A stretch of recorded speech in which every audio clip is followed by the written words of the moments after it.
Yo, what is going on, guys? Welcome back to the Backroom podcast. Hope you guys having a phenomenal Memorial Day weekend. And with this weekend, we are talking about A Quiet Place Part 2, directed and written by the man himself, John Krasinski.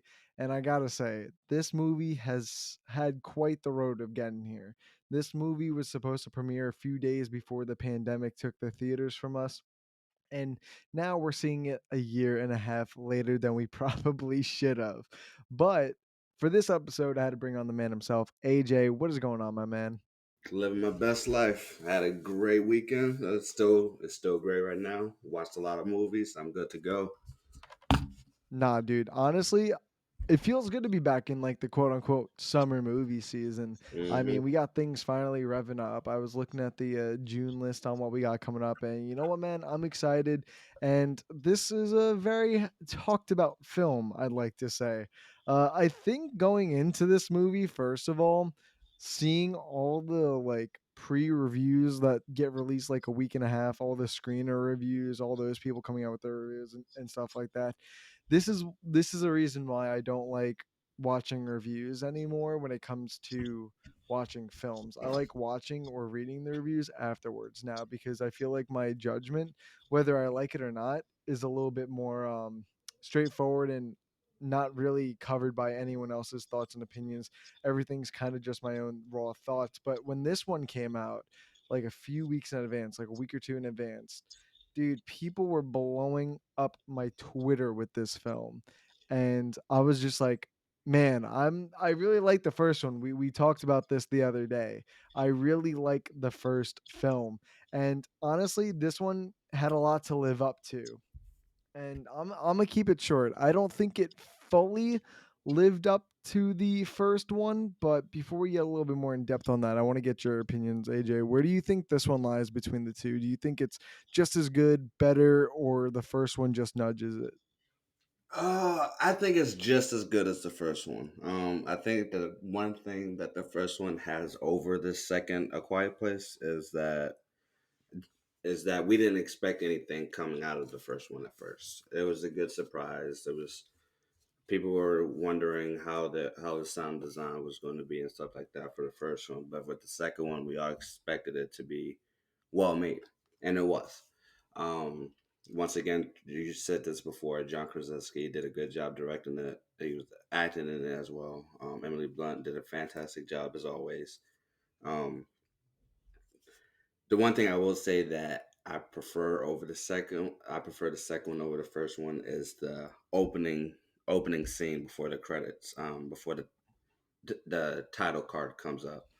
I think I prefer that one over the second one, over the first one. Sorry, even though No, the yeah, first. honestly, I agree really pretty much with that. Just like thinking about it now, the first one just really opened with such a jaw-dropping type of moment, like, oh shit, they just really killed the kid within the first 5 minutes of this film, and it was like a 5, 6 year old.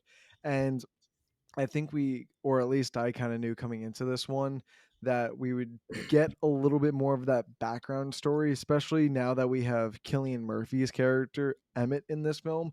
It kind of gives us a prelude of to who he is before the family runs into him, right after what happens after the first movie when everything burns down. Mhm. And I liked seeing what happened during the beginning of it all on the quote unquote day one, but I think overall, the beginning of the first one helps set a better tone.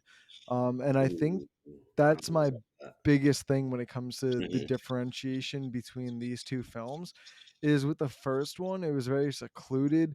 We only had the Yes. four characters. Not, yeah, we only had the 4 or 5 characters during the entire film. We had the 3 kids and the 2 parents in this secluded home, and that was it. All we knew is they had to be quiet, and literally every single sound they made would probably attract the monsters.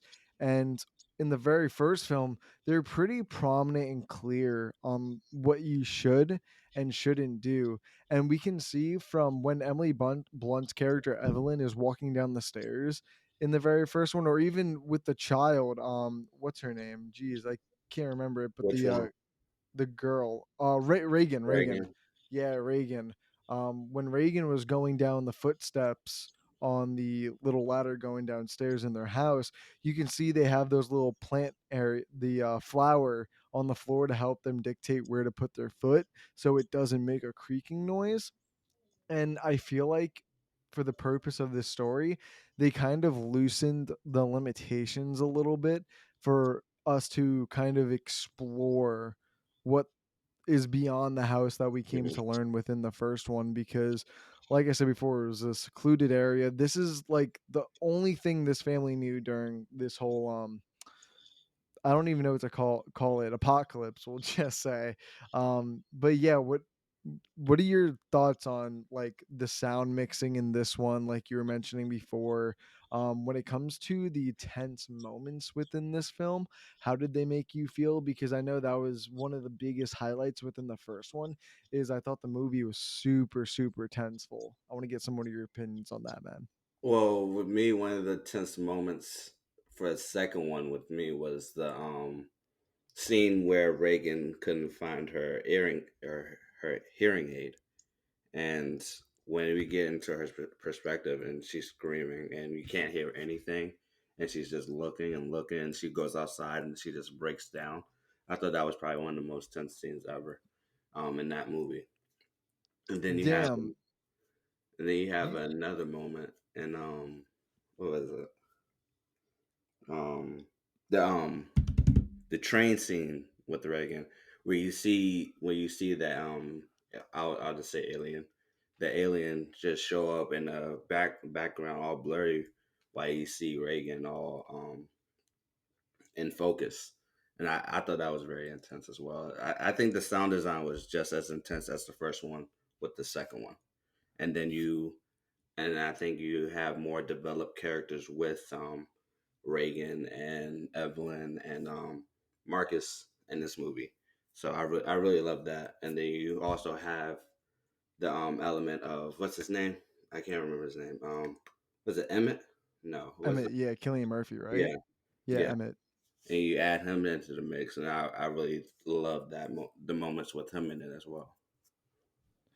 No, yeah, I agree. I think that the sound design in this film is on par with the first one. I think it's weird when it comes to like the movie making me feel tense. I don't know if it's because I keep looking back at the first one so much, but this movie did not really make me feel as tense as the first one. This one, I did feel tense in the certain moments, like you said, when Reagan was without the hearing, and she was kind of just sitting down on the train, and then off in the distance in the blurry version you see the alien coming towards her after it heard her, and it was a tense scene. But every time I'd remember that Reagan was in trouble, other than when she lost the hearing aid, or when Emmett took the hearing aid, is I was never afraid that she would die or get hurt. And I think that's simply due to the fact that the frequency radio, or whatever they use the frequency with, her headphone, or no, her hearing device and the radio, I guess we can say, mixed together. I think I don't want to say too much of a crutch, but it pretty much makes the aliens stop in place and almost pretty much vulnerable. They pretty much stop moving, and you can just go stab them in the eyes. We saw Reagan do. And I feel like when you take the monster and you completely disable it from something like that, or something as simple as something that Reagan can do, it took a little bit of the intensity out for me, but that's still not going against at the same time that it was a tense scene. But I don't think it even came close to, like, let's just say the bathroom scene in Yeah, the yeah. first one, Well, because that was pretty gripping. I think with the second one, they used it a lot more in the second one than the first one, but I don't think they used it as much, and I think that was on purpose, so that when they have a moment of intensity, they couldn't just always um, go forward with hearing aid. Sometimes they had to figure out their way on their own, much like the scene with Reagan and Reagan when they encounter other humans and they're trying to sacrifice Emmett. and you see that, and you see the little girl crying on the floor, crying on the pier, and she obviously she fakes it, and she just wraps around, and he has to figure out a way to like save Reagan and try to get away from everybody else, which I felt like was a very intense scene within that movie as well. No, yeah, so I was thinking about that scene. I I think it's really weird because the thing that really interested me, I think the most coming into this movie is what the world or this universe looked like outside of the Abbott family house. Mm. And that's one of my biggest complaints is because this film is clearly set to be like a middle film. Like this film does not work on its own like the first one does. It's a very clear middle film. Right where the end of the first one takes place is right where you start off, and then right where the ending of this one takes place, the third one's gonna more than likely take off from. And we only get to see those little glimpses within those certain communities. I don't even know like what to call those doc people. I guess we can just say like a doc clan or something like that. And I don't know if they were like kind of disfigured or not, or some. I think something like happened to their skin, but by the time everything went down, I really just couldn't tell. Or they But were just dirty. were they They dirty? It looked like they had boils on their face. For some reason, I thought it was like I radiation mean, they probably poisoning. had like diseases and stuff with them because they wasn't able to shower for over many days, months even. So I would expect them to have like boils on their skin, and their skin looks a little messy and stuff like that because they haven't showered. They haven't showered for like 4 months to 5 months within the series, within the first two movies. Yeah, dude, it's crazy when I think about that. I just don't know. I just don't know how they didn't figure out that the aliens couldn't swim. Well, they I did. no, Some of them did, and that's why at the end, near the end of the movie, there was a lot of people that went to the island, and there was a lot of people that died on those boats because those aliens no, were. no, no. That I get, but like when it comes to them cleansing themselves, because they could have just went into the water and feel safe, but I guess you can say that they didn't want to risk everyone else. But I don't know. I guess that's just me, but yeah, Well, I just wish we saw a little bit more of that little colony mhm, outside of the Abbott house, because once we ran into Emmett, he was kind of like superbly cautious about what the world looked like and yeah. how people acted, like the typical type of Walking Dead thing where instead It of fearing the reminded me of dead, you should fear Last the of Us. It reminded me of Last of Us and Walking Dead, like you said.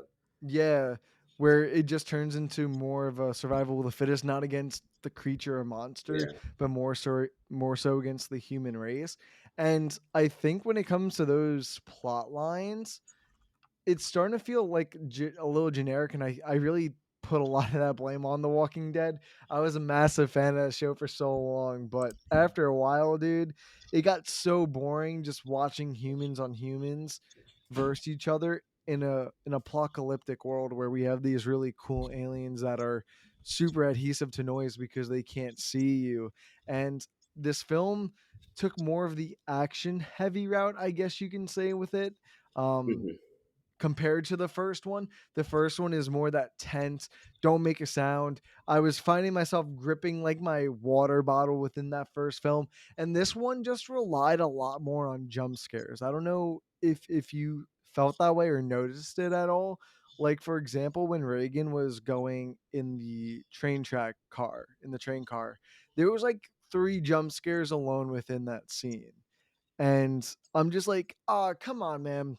Are we really like going down to the lowest of low where you just give me something pop out and blast the sound at the top of its speaker right now just Well, to get a it's not like it's random. It emphasizes the sound design for the movie. Like everything was heightened with sound. It's not like the newest Nightmare on Elm Street where you get like 70,000 different jump scares that has nothing to do do with the story or the But see, overall I world. I'd agree with that if they didn't do it with the most cliche things in the world, where birds just fly out of nowhere, I mean, or the birds do person's exist, right? not looking into an area, and because they're not looking, something falls in last second to, "Ooh, scary, fuck." That's how I feel more towards it. I see what you're saying, but I feel like if they wanted to do it in like a different I don't wanna say style, but a different way, I think it would have felt a little less shoehorned in for me. But what were you saying? I ain't saying anything. Oh, I thought you were trying to say something before, Oh but, no, no, no, no. You're good. no, yeah, yeah. Did you feel that though, like, when it comes to the jump scares? 'Cause it seems like you're a little bit different in that mindset when it, comes to me. Explain that a little bit. Yeah, I disagree a lot on that one. I felt like the jump scares worked within the world that it was set in. The complaints you had with the birds being a cliche, I think it works with the world because there's birds within this world and they are still alive, and it just helps build that what's going to happen next. Because the birds make noise. Are the aliens going to come in because they heard the noise, or anything like that? And then when like product props fall on the floor or about to fall on the floor, it helps intensify the sound. It helps intensify the it helps intensify the sound of the aliens hearing it and stuff like that. That's why near the end where Reagan was trying to get into the sound booth, and when she was stepping on the table, and you see her feet move the paper and the pen and the controls and stuff like that, and none of it fell, and you just see you just know that it's an intense moment because you feel like, oh, it's gonna fall, or it's not gonna fall. It just works within the world building that's set in with a quiet place too, for me at least. Mm. No, yeah, yeah. I get where you're coming from. I get where you're coming from. There's one thing though that's been kind of like boggling my mind because I don't know how to feel about this because I've only seen it once right now and I really want to see it again to like clear my thoughts and opinions on this, but I think maybe here and now you can help me with that. So when it comes to the first film, they very much clarified that they couldn't walk on like any of the area that wasn't covered in sand unless they were already being chased by the aliens and stuff, and that even leads to not even wearing shoes. And within this film we see Emmett wear shoes, but the problem I'm having with this is I don't remember if everyone else was wearing shoes in the film, not the Abbott family themselves because I knew they weren't. Emmett was, but other than the people on the island, I'm pretty sure those people, the Doc clan, did they have shoes on at all? Because it's been bothering me that everyone has shoes because I think they had shoes in the I don't film. think they had shoes. I don't think the people on the docks have shoes on them. You don't see. Yeah. I think that I don't know if they did that on purpose or not. That Emmett's the only one that has shoes, and it never seems like a consequence for him. And they set it up to be a massive consequence because the littlest like sound of a twig is what attracts the aliens. And even when they first like step off that little trail road to signify to the audience that they're finally going out of their little home planet, as soon as they step on the grass, I'm just like, crack, crack, crack. I'm just like, I don't know how you guys aren't setting up the alien or eluding or luring the aliens to you right now, because I do agree that I think they did take a step back with this film in terms of how loose those rules are, Well, they because did that that a first little bit in film. the first one. They went off the path a little bit in the first one too. Especially near the end, they went off the path, and I think it was Yeah, probably when they near were the running end. though, like I said.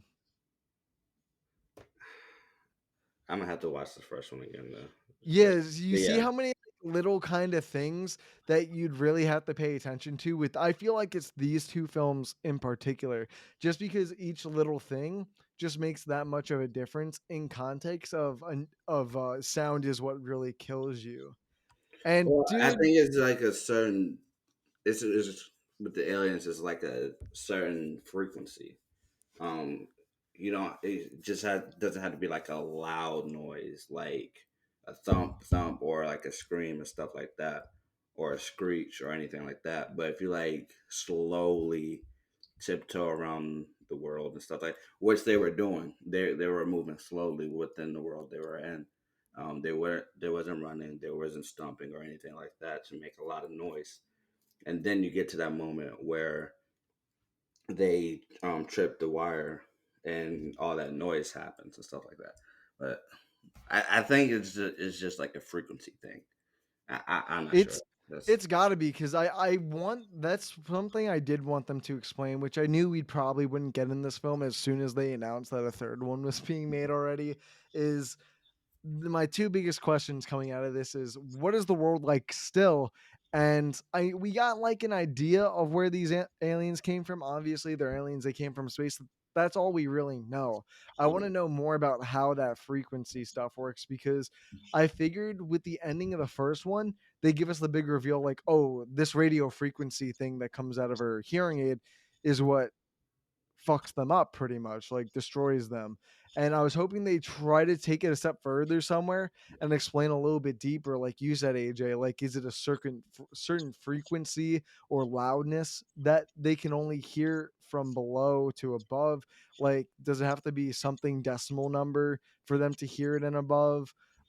And I think if they put in a answer that simple, or just like something, a little quote, I feel like that really would take, I would say, like, the aspect of all the sound problems that I have, that for some reason, I don't know why keep bugging me out, but like I said, I want to see it a second time to like really grasp my thoughts on those. But dude, there's one thing I know me and you can agree on is how do they do our boy Digimon Hanzu like that? that Like, I'm was tired messed up. of these fucking blockbuster films I giving this know. dude like two scenes and then either killing him off or something else. Yeah, I'm done with that cliche. I'm just done with it. Like, oh, the black man dies. Okay, cool. Well, saw that coming a mile away. It's like, yeah, Especially I, with I, how late they introduced him in the film. You're I like, know it was near the end of the movie, and he dies like 2 seconds after. I'm like, bro, you literally could have chosen anybody else, but you got to do my boy Digimon Hanzu's just name like that. Like, come on. They just keep doing my dude dirty. But there, I want to get your thoughts and opinions on this. So I think the first thing I felt when I came out of this movie is, I think I might have tweeted it, is a lot of these situations wouldn't happen if the kids actually just listened for a change.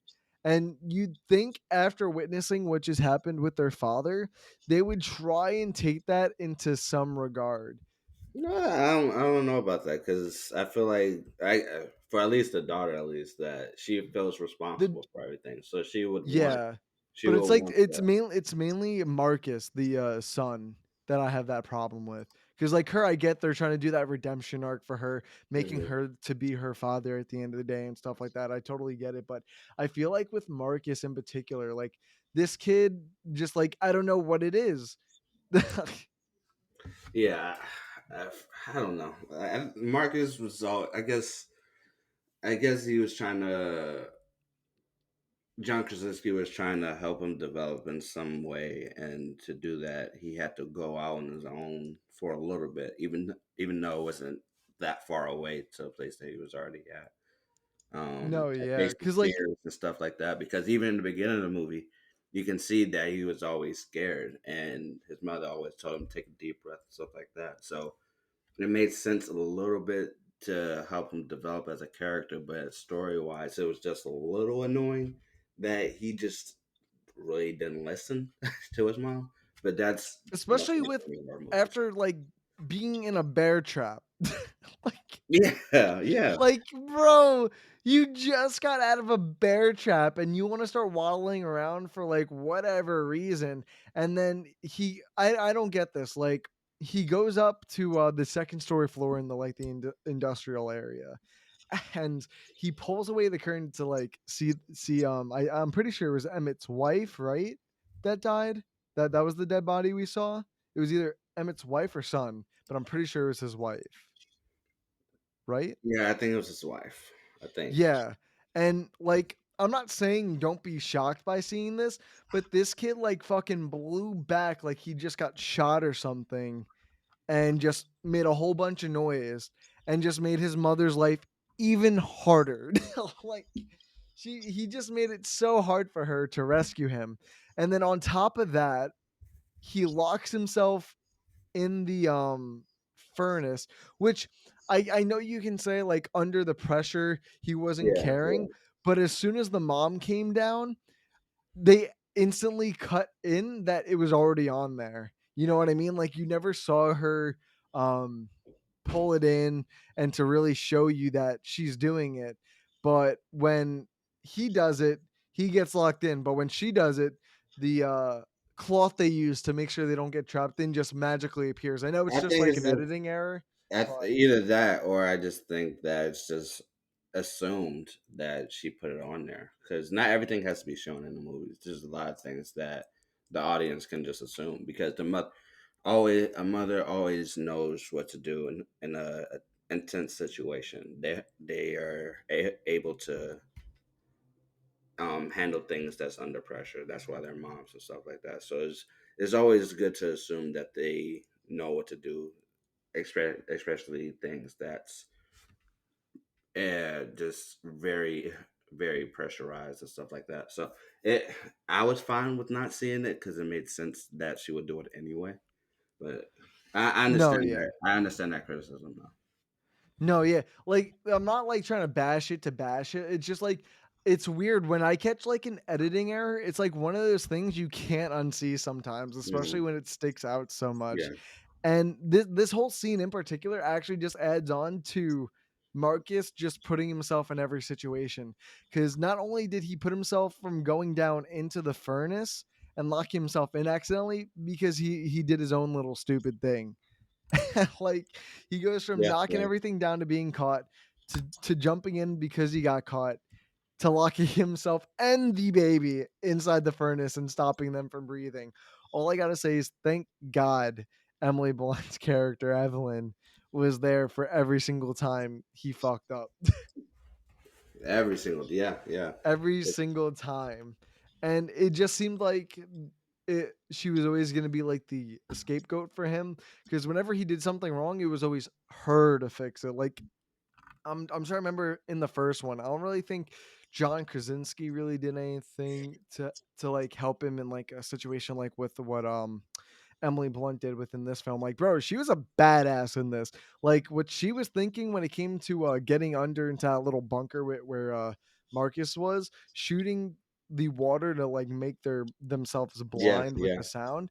Dude, I thought that was really smart. And bro, if Evelyn wasn't as smart as she was in this movie, that Marcus would have been dead a long time ago.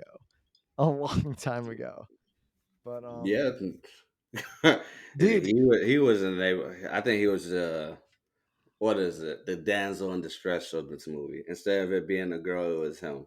Just being a distress. It's, I don't know. It's yeah, just that's one of the criticisms I had with the movie too. It's just he was the foil of all of the what is bad it? doings within Yeah, this movie. yeah.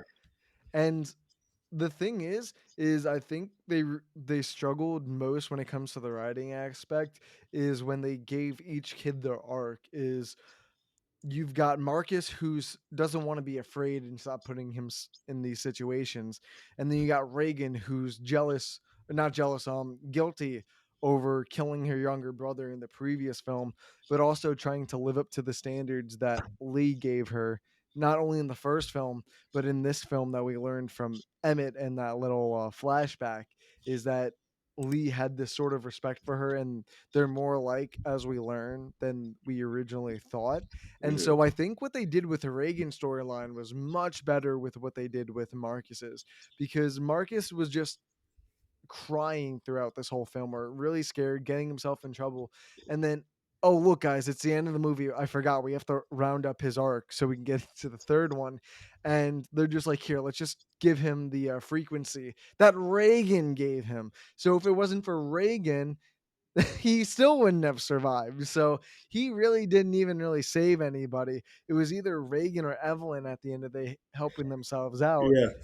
And then you see Evelyn where she really got some cojones at the end with Emmett, and they were both going back and forth. And that was where I think the sound really worked its best, is when they were trying to go into that radio tower and the alien was in there on the island with them. And I think that was like one of my favorite scenes in terms of suspense. But yeah, going back to the whole arc thing is I feel like Reagan had a much better arc and much clearer and it flowed much better in this than I would say Marcus did. What are your thoughts on that? Since you said you kind of Yeah, agree. yeah, I agree with that. I do believe that Marcus had the weakest arc of the group. Actually, I don't think I would. I would probably. I'll probably say Evelyn had the weakest arc in the script. She didn't really have an arc in this movie. Really, she was more of a protector of Marcus and Reagan. Well, she was the protector of Marcus, so he would have. Yeah, Reagan was He like, would have. "Fuck that, Yeah. mom." Also, so it was Evelyn that didn't really have an arc, and then what's his name? Emmett. Then I keep forgetting his name. He did have an arc, but he was also served as a protector for Reagan, so Dude, that her development would be better as well. So I dude, really love it. I really love both all of their arcs in this movie. It is either to serve another character or to help develop their own character, which I thought was well done. that's the thing I gotta say. I'm really glad you brought Emmett within this, is because I'm really torn between this character. Is I really like him, but I feel like because of the way they wrote it and knowing that they were more than likely gonna do a third one, is they didn't give us really much anything towards him other than the little stuff we saw in the flashback in the beginning and Hmm. knowing that his son and wife died. That's all we knew, and that's still all we know. And but I also like the interaction between him and Reagan. I like that protector that I guess you can say Lee's uh the new Lee, I guess we can say. Lee's a replacement. I really like the shoes that he filled in this movie, but the thing that was really holding me back is yeah, they had the good relationship, but I don't know what I'm trying to compare it to in context of his story, because I was really thrown off in the beginning of this film is when you see Killian Murphy, he's usually, I don't want to say typecasted because he is and isn't. He's typecasted as more of a asshole. He's not always a bad guy, but he's always a bad asshole at the same time. And I What do was you mean? really afraid the attitude he was giving off in the beginning of this movie is I thought he was just going to be like that dick throughout this whole movie. He's not like a bad guy, but over the film, he'd Mhm. come to like appreciate Reagan, Marcus, and Evelyn because you don't know where the story is going. But I'm really glad that Killian Murphy got to play like a more damaged, nicer man type of role and have that connection with Reagan throughout this whole film. I don't know how do you feel towards Killian Murphy and Emmett in this movie? Yeah, I liked his character in this movie. Like I said before, he served as a protector for Reagan's character, which I really did like, and his development for being. I don't think he's really an asshole type character in the beginning. I just think that he just gave up on life and he just wants to be alone. And I wouldn't really call that being an asshole. I just think But that that's my thing is you don't really get any type of context on like what his house life is or what his relationship was like. Like he didn't even drop a line or yeah, something for you to like. we don't really need that for his character. That was mainly for Evelyn's character and Lee's character in the beginning of the movie, and then you can even tell that Evelyn misses Lee a lot within this movie, and Reagan feels regret, and then Marcus feels like He even though just got he his is scared, leg chomped off. even though Marcus is a scaredy cat in this movie, he does feel like he needs to be the protector of the family, and he really does want to protect his family. He wants to protect Reagan and Evelyn by keeping them safe within the bunker, and he doesn't really want to go out because, like I say, he's fearful. And then you have Emmett's character that just wants them to leave because he doesn't want to have that pressure of protecting anybody else because he lost so many people in his life for his family and stuff like that. So it made sense for him for me that he was distant at first towards Evelyn and Reagan. Oh, yeah. I honestly I do agree. I really do.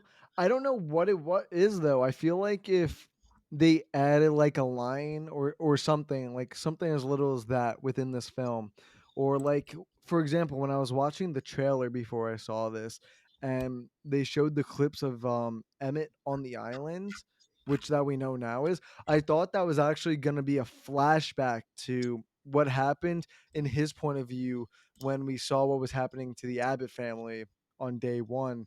And I thought Mhm. him and Desmond Hanzu were actually like friends, making sure their kids were all right. And then like Desmond Hanzu and the two kids died, and it was just Killian Murphy and his wife. Yeah, that's what I That's thought at first too when I saw when I saw the trailer. But and they then, were dude, once like started putting context into the scenes, I put I fucking face palmed my face. I'm like, man, dude, I made something really good in my head that they should have taken. Like, I really wish they took this over the route they did because, um, honestly, I like the whole concept of the island and like I guess you can say, I don't want to say heaven of this movie, but like the gated area, the safety area. the Um, island. the island, yeah, the safety island. I would say I like the concept of it. For some reason, it just keep giving me Dawn of the Dead vibes for whatever ever the reason. But I really like that whole scene from when they were going on the docks and dealing with the docks people to Mhm. the boat. Now I get I get we need conveniences to happen for the plot to go forward, Yeah. but I was just saying to myself, I'm like, yo, what are the chances that this alien on this boat just like get drifted ashore to this island? I Well, I get it. wasn't that the boat that They I don't know. jumped on, but they couldn't Yeah, jump off of because they were like so far and they knew they couldn't swim. but I thought there was another one that was on it. Ah, Nah, I there don't. was only the one. Okay, okay, yeah.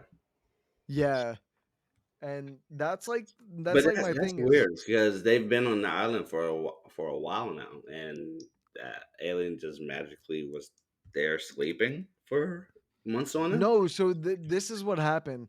So when we so after the dock scene and the aliens came and attacked everybody, there was two aliens, right? One of them fell in the water and drowned. That's how we learned Hmm. that they can't swim. And then the other one jumped on the boat to kill some other people, but by the time that the alien was ready to jump off, it drifted away far enough for him to Got you. like Yeah. stay on the boat, and the boat drifted to the island. And I'm just saying, like, bro, what is the coincidence? This boat just drifted perfectly like that on this island. And you'd think if it was sitting there for a decent amount of time, the alien would have heard everyone on the island by that point, from my knowledge.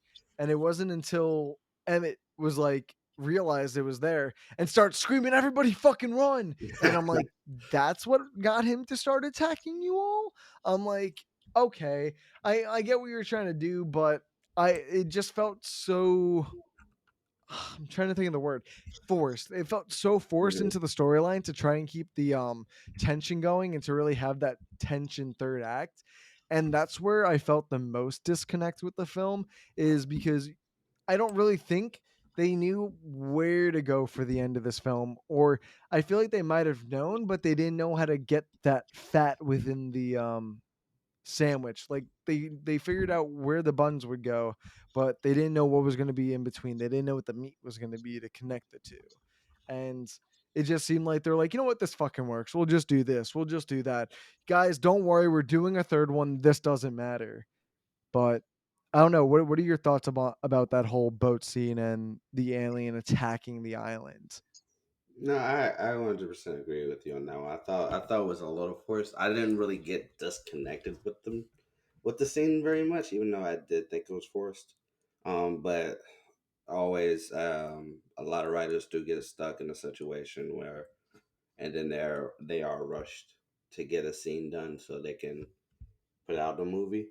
So I'm not really going to complain too much, even though it is a criticism that I do agree with within this movie. So yeah, I agree. What are your thoughts? I've been hearing like a little bit of controversy. I wouldn't say controversy, but a little bit of back and forth about this is the whole aspect of what water does to them. Because in the first one, I I feel like I know where you're gonna go with this, but I'm so curious. In the first one, we see that we're in the basement, but it gets all flooded out. And it's not like it's super high. It's about like waist high, maybe a little bit higher, enough for you to fully submerge your body under, enough for Mhm. the alien to submerge their body under. I don't know And about that.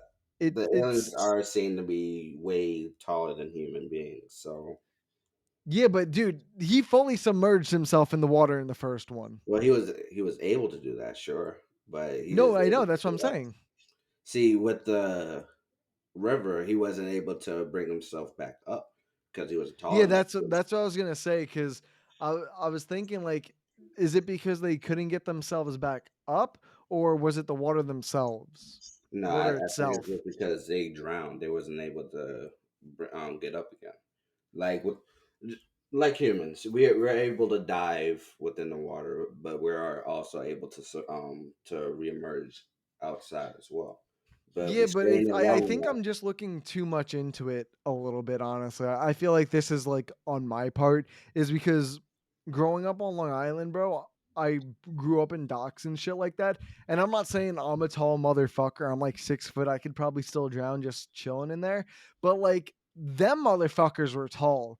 And I'm just like, wait a second, you're drowning there? I'm pretty sure they could like stand on their hind legs and then use both their hands to like grab onto the wood to like balance themselves. And I don't know, that's just how I feel, but I could also be looking a little too far into it. You well, know I what I think mean? they needed to explain another weakness they had. Like in the first one of the weakness was the hearing aid, and then I think they wanted to bring in another weakness for them, and that also explains why the people stayed on the island is because the aliens wasn't able to swim to the island. So it made sense for me to explain one another weakness within the movie, and yeah, that's all. No, yeah. Honestly, I agree. Like I said, I think I was just looking way too into it for my own discretion at that point to where Mhm. I feel like I made it into like a negative thing, which is why like when I thought about what I was going to grade this movie at the end of the day, I didn't go too hard on that. I'm like, you know what? I'm probably just going a little too deep into this. I'll let this one slide. But I think, like I said earlier, my biggest gripe with this film is I feel like I've been saying like a lot of negative things, but like overall, guys, I definitely don't hate this film as it might sound. But the biggest thing that drew me off of this one is it doesn't work as its own film. And I said this earlier is when you watch the first one, you can watch it from beginning to end and feel like you don't need a sequel. It Well, that's does lead most off. sequels, though. That's most sequels. Yeah, nah, I don't know about that. Like, give me a few examples because I'm having a hard time thinking of them. I'll be honest. Well, Empire Strikes Back. You need Yeah, but you need those were Endgame. originally planned out. So I give those the benefit of the doubt of being originally planned out. They had an idea of where this wants to go, where this wants to go, where that wants to go. And with this one is they definitely had no plan on like what What they were going to do for like future the films. the whole concept of the sequel is to connect the first one, so it makes sense. That's the whole concept of a sequel. There's a whole concept of a trilogy. So, I Yeah, but is me, are I mean they're obviously making this a trilogy, but I don't know. I'm trying to figure out like my words to describe it. Is I get like I can understand.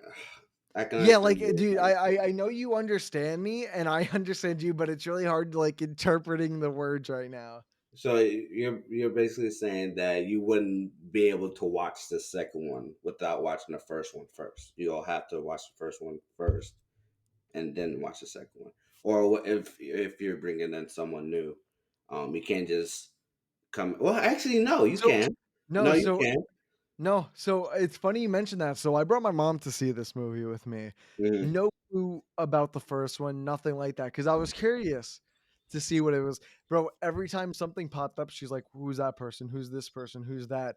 And I even looked at the film and like I'm not trying to say that because I know movies that I just find things obvious or something, but Hmm. I know in movies they give you ideas for like newer audiences that don't haven't seen the first one is they give you pictures of who's who. Like for example, between the opening scene and then after that, right where the ending of the first one movie picks up from, is my mom came over and whispered, she's just like, where's the father and the son? I'm like, you're telling me you can't put together everything burned down. Three people are left. They look like they've just been through it, and you're asking me why these two people aren't around? You see what I mean? Like even though they give you the hints, I feel like people still don't understand that connecting story. And I feel like with stories now is something that I like with the Marvel films. Man, I hate comparing everything to Marvel, but a good portion of those films do work on their own. And if you want to go into those trilogies, you can go into the Cap trilogy. You can go into the Iron Man trilogy. Something a little bit with more context within those characters if you want them. But let's say if you watched every film, not every film, but you watched all four Avengers film or all four Avengers film and Civil War, you got a completely different view on that. You know what I mean? I don't know. For me, I believe that you need to watch all the movies if you want to get into a second movie or a third movie or a fourth movie. You can't just skip one movie and then go to another movie and then just be attached to a character. I think you have Honestly, to. I think I'm just a little sour because I love the first one so much. Like we said this, I think I said this on the podcast the other night when we were doing it. Is I love the first one so much just because of how much it blew me away because I had no expectations. If anything, I had super low expectations going into it because it's a horror film about not being able to make noise, written, directed, and acted by Jim fucking Halpert. And I think that that movie did something different in terms of the way it even opened. Like I said, is it kills the one of the main characters, the youngest one, off right away almost. And going into this one is they have a much different motive and objective that I kind of wish this one had that the first one had. Is with the first one, they were just worried about making its this own film. But now because everything needs to have at least a trilogy, they Yeah. need to plan this, this, and that. And after my tweets, apparently there's like prequel series on this universe already, which I think is absolutely insane. And Well, this is something that doesn't need it. everything's trying to be Marvel. Everybody wants I a know it, cinematic universe. and I do this a lot with like these films is everything doesn't need to be like Marvel. And I feel like the things that haven't tried to be like Marvel are becoming more and more successful. For example, regardless of my thoughts on Joker, is before the sequel is even like talked about right now with whatever's going around with that, is the movie worked by itself. It didn't set anything up and it didn't have to set anything up. It was made for 60 mil and made over a bill. And you see, and dude, it got to the studio's head, but it's still my point that I feel like things can still work by themselves now, and I feel like we're getting to a market where everything has to be franchised, and it Well, doesn't have anything. to. My issue isn't having no cinematic universe. If it works, it works. Like you said, a movie can work on its own, like The Joker, like A Quiet Place. That those two movies are a good example of being a solo movie. But the sequel works for A Quiet Place. It works and it's good. People are loving it. It's just I the agree. thing. It's just the things that are suckish and aren't really as planned out, like DC and like what the Star Wars gave us. Let's get real. DC isn't planned out. Yeah, and then that's when people complain. And then this is also with live action remakes and stuff like that. People complain about Disney live action movies, and then we get Cruella, and then a lot of people love it. Like it's just it's a give and take type Yes, of. rinse and repeat pretty Yeah. much. But yeah, dude, honestly, in what did you think about the ending? I loved it. I actually did. I Okay. really did like it. I did like the scene where they were able to get into the booth. I really thought that was probably the most intense scenes within the whole movie. Getting um, getting Reagan into the booth, I feel like that was intense. And then you see the alien just moving around. I felt like that was intense. Also, hold on, before I get into it any deeper than this, what did you think of the about the design of this one? Because I know you wasn't a fan of it in the first one. So I noticed they actually mentioned it in the movie. They gave it more of an armored layer within this. I tried comparing it to the first one, but I don't remember them being as like bulky and armory as they were in this one, which I give them a little bit more credit for. I think it worked a little bit better. Is you kind of see the I don't want to say armor plates because that's like hinting that they put metal on and shit, but you know what I mean? Like you can see on their spine and stuff, they have like this really Yeah, hard yeah, material that seems like a shield that I think adds to the design a little bit more, especially now that we get a lot more screen time with them. yeah. Okay, I was just trying to figure out what did you think about it. If it's still the same, or did you like it, or you No, did? I 'Cause definitely when think you were it was a talking massive about it, I was upgrade. like, oh, he's up. He's in for a surprise because I think they updated it. No, And yeah, I definitely think the monster update was much better in this one, and I think that's just because they realized they had to show them on screen more often, yeah, yeah, yeah, honestly, yeah. and they knew they had to put more of the budget in. I will say when they open their mouths and do like that crying call thing, I don't think it's the best thing in the world, but you know It what? I'm not. reminded me of what are they called from Stranger Things? Oh, not the mimics. The Demogorgons. Demogorgon. Demogorgons, Yeah. yeah. That's exactly what they remind me of. Like, I couldn't fucking put my tongue on it. That's it. They look so much like a bigger they look like the Demogorgons' parents. Yeah, yeah, yeah, That's yeah. what they look like. But I think in just like overall looking back at this film, like I know I spoke like a lot of negative things on this. I think the acting is like one of the biggest highlights in this. Like I said, I thought Killian Murphy was a really good replacement for John Krasinski's character, and that was something that I was kind of nervous going into. Not Killian Murphy, but just the male figure that would take over Lee's role because dude, I loved the Lee in the first one, and I'm like, oh man, they really killed him off. And I'm just like, watch Krasinski write himself into this one again somehow. And you saw the first 10 minutes. But all I'm saying is, I really enjoy the cast in this. Man, I will say this right now. This is one of the best Emily Blunt movie, not movies, but acting, the best acting she's done in a good minute or within the top 3 that I'd say.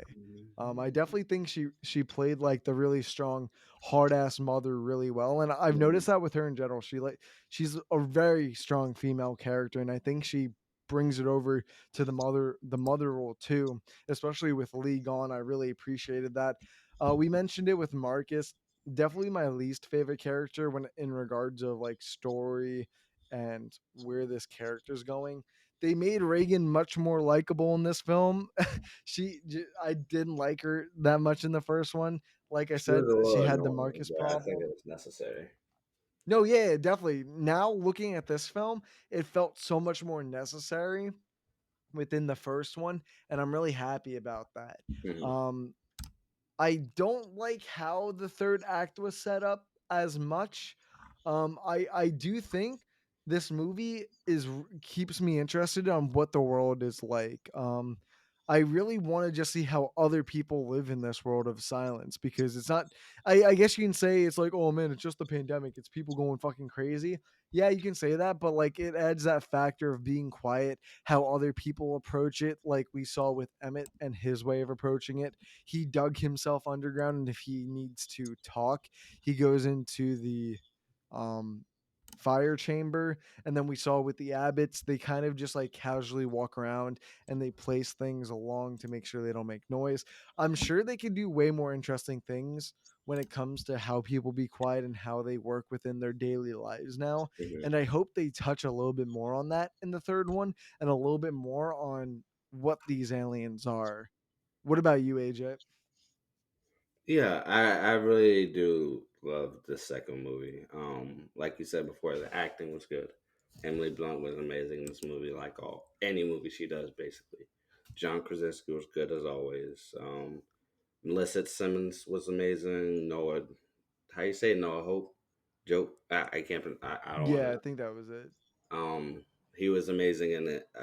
Even though I didn't really care for his character, I think his acting ability was really good. Especially that the animal trap scene. That was crazy.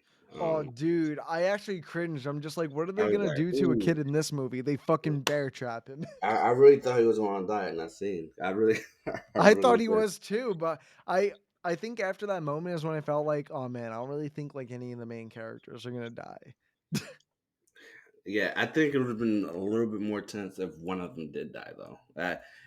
And then, I honestly thought they were gonna kill Evelyn in this film. It only seemed natural to me. mm, I don't know. Kill I don't. both the parents and let one and let one learn the hard way and let one learn like the more pushy way. You know what I mean? Like actually willing to go that extra foot, not being scared, while the Yeah, other yeah, one's trying to overcome that fear of not being protected by their parents anymore. yeah. I can see that. I can see that happening. Yeah, Yeah, because I like really, overall, I really thought this was an amazing movie. Now, for the third one, I'm not sure how they're gonna incorporate everything, or how they're gonna world build within this.